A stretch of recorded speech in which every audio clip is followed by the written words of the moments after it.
What's going on, cinema fans? Welcome back to another review. Today we got Loki Season 2. Loki Season 2 is an absolute masterpiece. I will argue he is the best written character in the MCU as a whole. The score in this show is just beyond masterful. From Season 1 to Season 2, they do a great job. They deliver very well. It hits every mark. It really just steals the scene as a whole, and also the camera work in this season is just a masterpiece.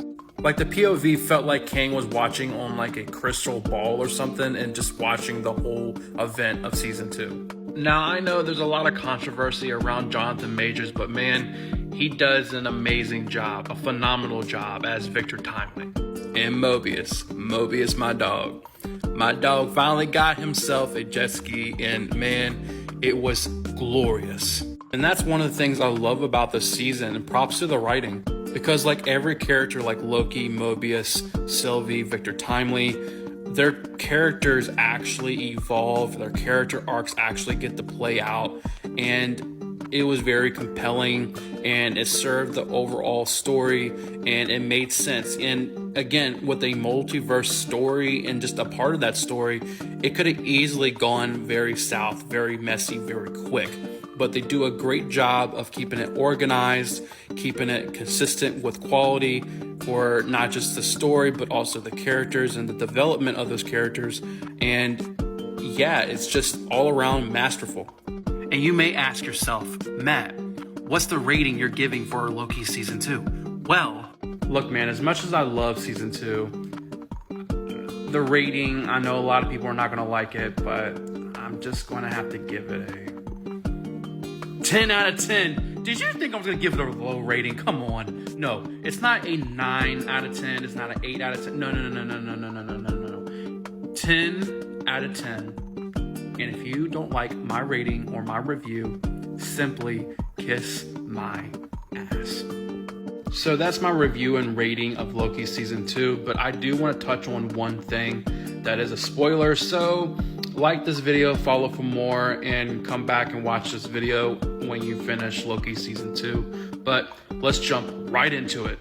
Now, I know there was rumors going around that Loki Season 2 was going to end a different way, but they kind of did some script changes and reshot some stuff to change the ending. I don't know if that's accurate or not. Correct me if I'm wrong, but that's what I heard. But anyway, and this goes to all the delays that were announced for all the MCU movies. You know, there's only going to be one movie that comes out next year, which is Deadpool 3. Obviously, there's not going to be a Season 3, but I love how they leave it to where, like, they could go back to Kang, or they could direct their focus somewhere else.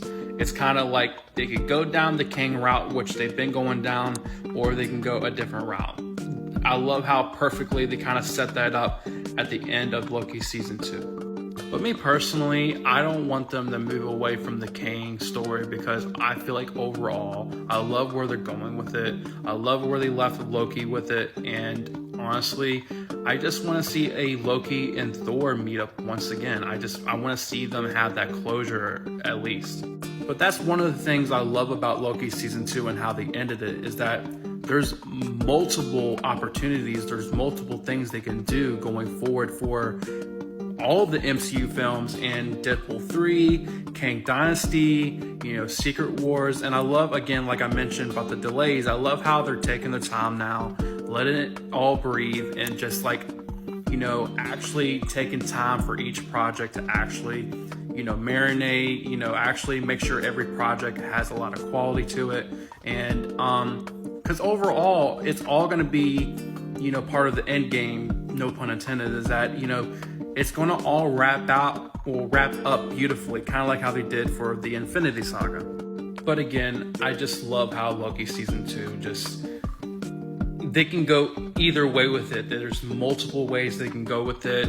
So many opportunities have been opened up, and I am so excited for Deadpool 3. I do feel like Deadpool 3 will kind of be the deciding factor of where they're going to go with the MCU, or really for the multiverse saga. So again, I think Deadpool 3 is the most important film right now when it comes to the whole saga as a whole. So yeah, but that's all I got to say about the matter. And yeah, thank you for watching and follow for more. Peace.